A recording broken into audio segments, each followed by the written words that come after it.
वहीं अब बात किसान आंदोलन की। किसान आंदोलन पर सुप्रीम कोर्ट में सुनवाई। सरकार और किसानों के बीच संवाद हो, यह कहना है कोर्ट का।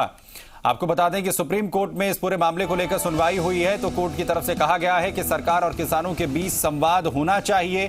किसानों से सार्थक बातचीत जारी, ये केंद्र की तरफ से कहा गया है।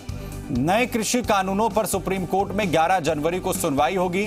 किसान आंदोलन पर भी सुप्रीम कोर्ट सुनवाई करेगा। तो लगातार किसानों का आंदोलन जारी है और इसे लेकर सुप्रीम कोर्ट की तरफ से कहा गया है कि बातचीत केंद्र और किसानों के बीच होना बेहद जरूरी है। दरअसल किसान आंदोलन का 42वां दिन है। 8 दौर की बैठकें बेनतीजा रहने के बाद किसानों ने अब ट्रैक्टर रैली निकालने का ऐलान किया है। अब दिल्ली तक पहुंचने वाले हाईवे पर ट्रैक्टर दौड़ाकर सरकार पर दबाव बनाने की कोशिश होगी।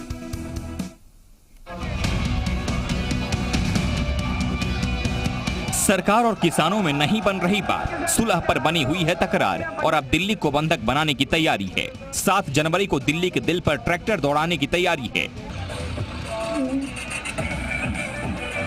9वें दौर की वार्ता से पहले सरकार पर दबाव बनाने की तैयारी की गई है। 7 जनवरी को ट्रैक्टर रैली निकालने का ऐलान किया गया है। अब 7 तारीख को यहाँ केएमपी में मार्च निकाला जा रहा है संयुक्त किसान मोर्चा की तरफ से, तो आप भी सभी साथी प्रत्येक मंडी में ट्रैक्टर मार्च निकालें। किसानों ने सिंघू बॉर्डर से टिकरी बॉर्डर तक ट्रैक्टर रैली निकालने का ऐलान किया है। टिकरी बॉर्डर से फिर शाहजहांपुर तक ट्रैक्टर रैली निकाली जाएगी। गाजीपुर से पलवल और पलवल से गाजीपुर तक भी ट्रैक्टर मार्च होगा।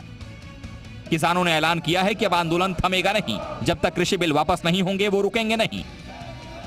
किसान को उसका जो हक है, जो एमएसपी की जो लड़ाई है किसान की, उसको देना पड़ेगा। नहीं तो ये किसान अब आ गए हैं, ये लौटने वाले नहीं है। ये मोर्चे पे अंत तक डटे रहेंगे। किसानों ने देश भर में जन जागरण अभियान चलाने का ऐलान किया है। ट्रैक्टर रैली में शामिल होने के लिए महिलाएं भी पहुंच रही हैं। अब उम्मीद है कि 8 जनवरी को 9वें दौर की वार्ता में कुछ समाधान निकले।